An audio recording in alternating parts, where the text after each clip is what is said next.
انسان مٹی سے بنا ہے اور انسان کے اندر کتنی چیزیں ہیں. اسکن کو دیکھ کے تو آپ کہہ سکتے ہیں کہ یہ مٹی سے بنا ہے، لیکن جو اندر کلرز ہیں ہماری جسمانی اعضاء کی ڈفرینٹ کلرز ہیں، بلڈ ہے، سب چیزیں کس طرح سے ڈیزائن کی گئی ہیں. کیا کمال مٹی کا ہے یا ڈیزائنر کا، جس نے تیار کیا، جس کے ہاتھ لگے، اور اللہ نے اپنے ہاتھ کے ساتھ انسان کو بنایا اور اس کے بعد اس کے اندر ایک ایسا سسٹم رکھ دیا کہ جس سے اسے انرجی ملتی رہتی ہے. انسان کو چارج نہیں ہونا پڑتا، اپنے آپ کی چارجنگ نہیں کرنی پڑتی. خود کی بیٹری جب لو ہو جاتی ہے تو انسان کچھ بھی کھا لے وہ چارج ہو جاتا ہے. اور اس کے اندر ایک ایسی انرجی ہے کہ جیسے جیسے موسم چینج ہوتا ہے اس کو ویسی انرجی ملتی رہتی ہے. آپ خود سوچیں، جب آپ سردی محسوس کرتے ہیں تو آپ کمبل میں لیٹتے ہیں، بیٹھتے ہیں، تو آپ کو گرمائش پہنچتی ہے. وہ گرمائش کہاں سے آتی ہے؟ وہ انسان کے ہی جسم سے آتی ہے. اب آپ کہیں گے وہ تو کمبل نے دی، لیکن کمبل جب ایسے ہی پڑا تھا، بلینکٹ آپ کے پاس ایسے ہی پڑا، تو کیا اس کے اندر سے اس طرح کی گرمائش آ رہی تھی؟ کیا اس کے اندر سے وہ ہیٹ آپ کو مل رہی تھی؟ وہ ایسے سائڈ پہ پڑا. لیکن جب آپ نے اس کو اوڑھا اور آپ کے اندر سے وہ دونوں یعنی کمبل یعنی اس بلینکٹ اور آپ کے جسم کی انرجی نے مل کر ایک گرمائش پیدا کی، تو اس میں کس کا کمال ہے؟ آپ کے جسم کا. تو یہ سب کچھ کس نے رکھا ہے انسان کے اندر؟ اللہ سبحانہ تعالیٰ نے. آپ اگر انسان کی یعنی اپنی تخلیق پر کسی ایک بات پر بھی غور و فکر کریں، تدبر کریں، تو انسان عاجزی کے ساتھ سر اس کا اللہ کے سامنے جھک جاتا ہے کہ اس قدر حیرت انگیز تخلیق اللہ نے کی مٹی کے ساتھ. اور اس کی ایک اور خصوصیت دیکھیں کہ جب آپ کوئی چیز بناتے ہیں، اگر آپ نے کوئی پتلا بنایا تو کیا اس پتلے سے مزید نسل اس کی بڑھے گی؟ انسان جب کوئی چیز بناتا ہے تو اس سے اس کی مزید نسلیں نہیں بڑھتی. ایک بناتا ہے تو پھر وہ ایک ہی رہتی ہے. اگر اس سے زیادہ چیزیں چاہیے، اگر اس سے 100 ڈریس چاہیے تو وہ ایک ڈریس بنانے کے بعد اس کو پانی دیتا رہے تو کیا اس سے مزید ڈریسز نکلتے جائیں گے؟ پاسبل نہیں ہے نا.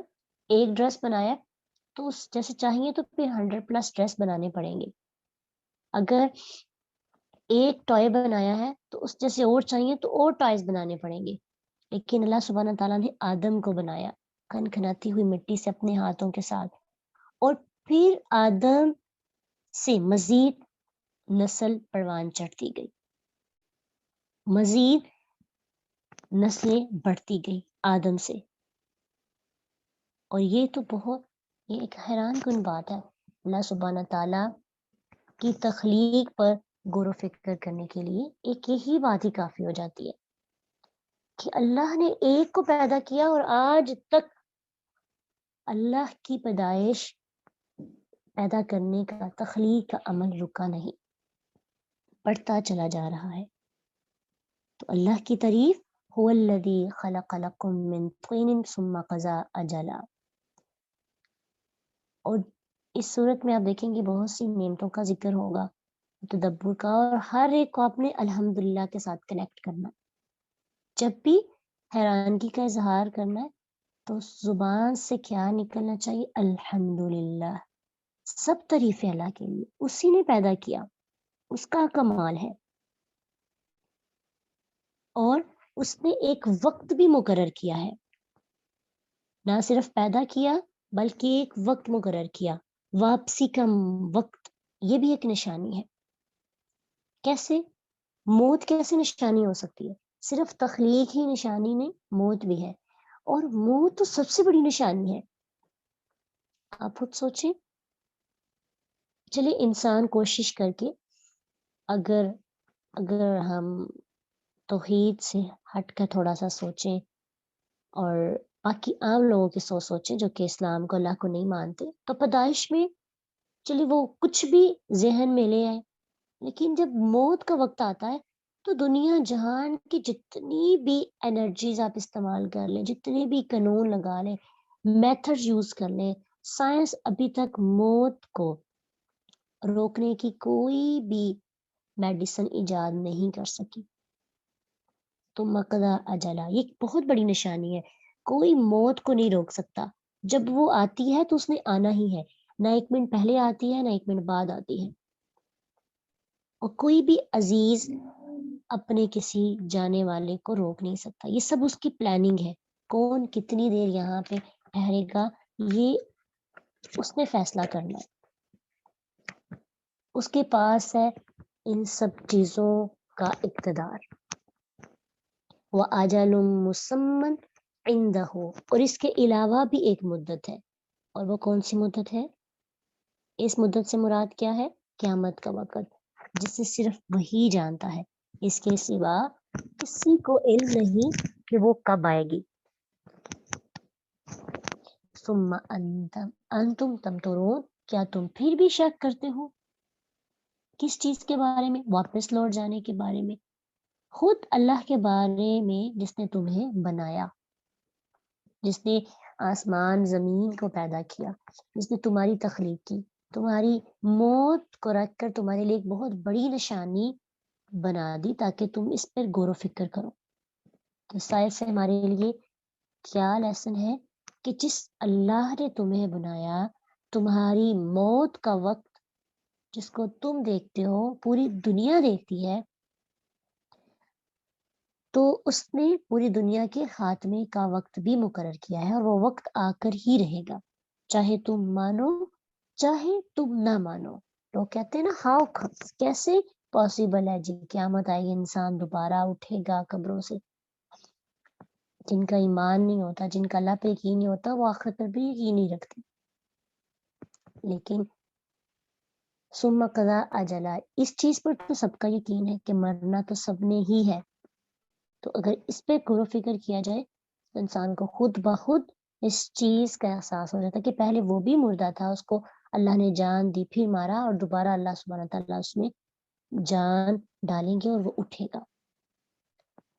وَهُوَ اللَّهُ فِي السَّمَاوَاتِ، مزید اللہ کا تعارف، وہ اللہ جو آسمان اور زمین میں ہے. کس طرح ہے؟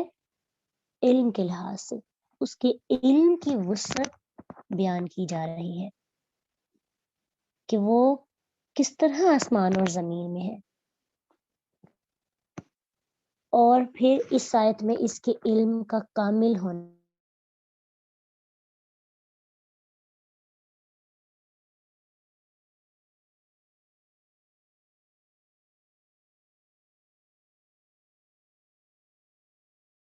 اور آیت 84 میں آتا ہے وَهُوَ الَّذِي فِي السَّمَاءِ إِلَٰهٌ وَفِي الْأَرْضِ إِلَٰهٌ وَهُوَ الْحَكِيمُ الْعَلِيمُ، اور وہی ہے جو آسمانوں میں معبود ہے اور زمین میں بھی معبود ہے، اور وہی کمال حکمت والا ہے، سب کچھ جاننے والا ہے.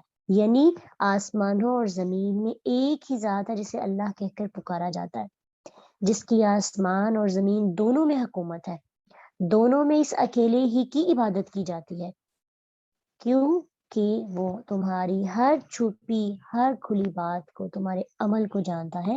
تو اس سے اللہ تعالیٰ کے علم کا کمال ثابت ہوتا ہے، اور یہ اس کے کمال کی، اس کے معبود برحق ہونے کی ایک دلیل ہے. یعنی جب بھی کہا جاتا ہے نا کہ اللہ سبحانہ تعالیٰ آسمان میں ہے، زمین میں ہے، تو اس سے لوگ بڑے ڈفرینٹ میننگز بھی لے لیتے ہیں کہ اللہ پھر عرش پہ نہیں ہے. یعنی لوگ سمجھتے ہیں کہ جی اللہ کا عرش نہیں ہے، اللہ تو آسمان میں بھی ہے، زمین میں بھی ہے، اللہ ہر چیز میں ہے، وہ ہر چیز کو اللہ مانتے ہیں. تو اس سے مراد دراصل یہ ہے کہ اللہ سبحانہ تعالیٰ علم کے لحاظ سے ہر جگہ موجود ہے. اور پھر یہ ہے کہ کچھ لوگ یہ بھی کہتے ہیں نا کہ اس کا کوئی عرش نہیں ہے جس پر وہ بلند ہو، حالانکہ اس آیت کا ہرگز یہ مطلب نہیں ہے، کیونکہ آیت میں اس کی ذات اور شخصیت کے آسمان اور زمین میں ہونے کا بیان نہیں، بلکہ اللہ سبحانہ تعالیٰ کہ اللہ یعنی معبود برحق ہونے کا بیان ہے. تو قرآن میں اس کے عرش اور اللہ تعالیٰ کے اس کے اوپر واضح ہونے کا بیان تقریباً 18 جگہ پہ آیا ہے، اور 8 جگہ پر یہ بھی ذکر کیا گیا ہے کہ اللہ تعالیٰ کوئی شک نہیں کہ اللہ کی ذات، اللہ کی جو ذات ہے وہ عرش کے اوپر ہے، لیکن اللہ علم اور قدرت کے اعتبار سے ہر جگہ ہے، اس لیے یہاں زمین اور آسمان میں اللہ اور الہ ہونے کا یہی مطلب ہے کہ دونوں جگہ عبادت اس کی کرنا لازم ہے، اور دونوں جگہ وہی ہے جو علم میں کمال ہے، کمال علم کی وجہ سے معبود برحق ہونے کا حقدار ہے، کیونکہ اس کی مزید ایکسپلینیشن اسی آیت میں ہو جاتی ہے نا کہ یعلم سرکم وجہرکم ویعلم ما تکسبون، کہ وہ تمہاری ظاہری پوشیدہ ہر چیز کو جاننے والا ہے، تو وہ جانتا ہے تمہارے سیکرٹس کو، تمہاری ان باتوں کو جس کو تم دوسروں کے ساتھ شیئر نہیں کرنا چاہتے، وہ جانتا ہے تمہاری ان تمام باتوں کے بارے میں جن کے بارے میں تم سوچتے ہو کہ دوسروں کو علم نہیں ہے، ظاہر کو بھی جانتا ہے، اور جو تم چھپ چھپ کے عمل کرتے ہو اس کو بھی جانتا ہے۔ انسان بعض اوقات کوشش کرتا ہے نا کہ انسان دوسروں سے چھپ کر کوئی کام کر لیتا ہے اور بڑا خوش ہوتا ہے کہ کسی کو پتہ نہیں چلا، لیکن وہ کام، وہ سب چیزیں اللہ سبحانہ تعالیٰ سے تو پوشیدہ نہیں رہ سکتی۔ آیت الکرسی میں بھی آپ پڑھتے ہیں وَلَا يُحِيطُونَ بِشَيْءٍ مِّنْ عِلْمِهِ إِلَّا بِمَا شَاءَ وَسِعَ كُرْسِيُّهُ السَّمَاوَاتِ وَالْأَرْضِ، جو انسان کر رہا ہے یعلم سرکم، وہ ہر شے کو جاننے والا ہے، وجہرکم، اور ظاہر کو بھی جانتا ہے، وَيَعْلَمُ مَا تَكْسِبُونَ، اور وہ جانتا ہے جو تم سٹرگل کرتے ہو، جو تم کوشش کرتے ہو، جو تم کماتے ہو، یعنی جو تمہاری کوششیں ہیں وہ سب جانتا ہے۔ سوچئے ہماری کوششیں کس کے لیے ہیں، کس چیز کے لیے ہم صبح سے شام تک تھکتے ہیں، کس چیز کے لیے ہم سٹرگل کر رہے ہیں۔ بعض اوقات ہم اچھے کام کے لیے سٹرگل کر رہے ہوتے ہیں، اور کبھی کبھار ادھر ادھر کی کوششیں کرتے رہتے ہیں جن کا کوئی مقصد نہیں ہوتا، اور جب کبھی ہم اچھا کام کرتے ہیں تو بہت سی محنت کرتے ہیں، لیکن کوئی شکریہ کہنے والا نہیں ہوتا، کوئی تھینک یو نہیں کہتا، کوئی اپریشیٹ نہیں کرتا، کوئی تعریف نہیں کرتا، کسی کو ہماری ایفرٹ نظر ہی نہیں آ رہی ہوتی، اور پھر اس وقت انسان تھوڑا مایوس ہو جاتا ہے نا، لیکن وَيَعْلَمُ مَا تَكْسِبُونَ، اللہ تو دیکھ رہا ہے، اللہ تو جان رہا ہے نا تم کس لیے کوشش کر رہے ہو اور کیسی کوشش کر رہے ہو، اس نے سب لکھ رکھا ہے، اس کے پاس سب کچھ لکھا ہوا ہے۔ بعض اوقات انسان دوسروں سے چھپ کر برے عمل کرتا ہے، دوسروں کو تو بڑا اچھا نظر آتا ہے لیکن چھپ چھپ کے برے کام کرتا ہے، تو اللہ سے وہ بھی بندہ نہیں چھپ سکتا۔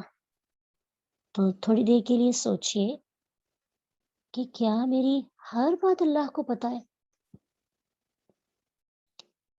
ہم اللہ سے کتنی حیا کرتے ہیں، یعنی آپ اپنے اندر جھانکیے، باہر تو چلے کوشش کرتے ہیں نا سب کے سامنے بڑے اچھے رہے، اخلاق بھی اچھا رکھنے کی کوشش کرتے ہیں، اور لوگوں کے ساتھ معاملات بھی تھوڑا عزت کا معاملہ ہوتا ہے، لیکن کچھ لوگوں کو اس چیز کی بھی ٹینشن نہیں ہوتی، وہ کہتے ہیں کہ مجھے کوئی کہے تو کوئی کچھ نہیں کہہ سکتا، لیکن ایک لمحے کے لیے اپنے اندر دیکھیے ہمارے اندر آج کل کیا چل رہا ہے، اور کیا ہمارا جو اندرونی سسٹم ہے، اندرونی سوچیں ہیں، باطنی خیالات ہیں، اگر وہ انسانوں کے سامنے رکھ دی جائیں تو کیا ہم اٹھنے بیٹھنے چلنے پھرنے کے قابل رہ سکتے ہیں لوگوں کے سامنے؟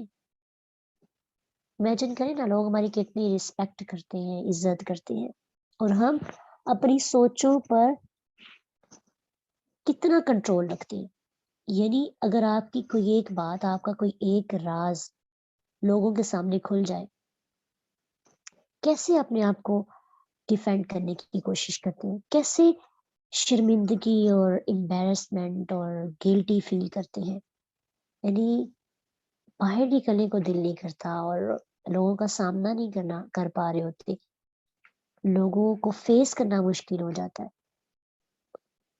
سرنڈر کرنا مشکل ہو جاتا ہے، اور پھر بعض اوقات کچھ لوگ اس وجہ سے قطع تلقی کر لیتے ہیں، تو ہم اللہ تعالیٰ سے اتنی بھی حیا نہیں رکھتے کہ اس کو ہر چیز کا پتہ ہے، لیکن ہم اس کی حیا کو ذہن میں رکھتے ہوئے کبھی کوئی گناہ چھوڑا، کبھی کوئی برا خیال، کبھی نیگیٹیوٹی جو ہمارے اندر ہے، تنہائی میں جو گناہ کی، تو اگر انسان یہی سوچ لینا کہ میری ہر بات اللہ کو پتہ ہے، یہ جملہ بہت چھوٹا سا ہے، لیکن یہ انسان کو برائیوں سے کی جڑ کو نکال کر روشنی کی طرف لے کے آنے والا ہے۔ اللہ نے شروع میں کہہ دیا نا وَجَعَلَ الظُّلُمَاتِ وَالنُّورَ، اسی نے اندھیروں کو روشنی کو بنایا ہے، تو اگر روشنی کی طرف جانا ہے تو اس کی سوچ کو لے کر، یعنی اگر وہ ذہن پہ چھایا ہوگا، ذہن میں اس کی، ہمارے دل پر اس کی حکومت ہوگی، ہمارے دل میں وہ بسا ہوگا، تو نورانی رستے ہمیں مل جائیں گے، روشنی ہمیں مل جائے گی۔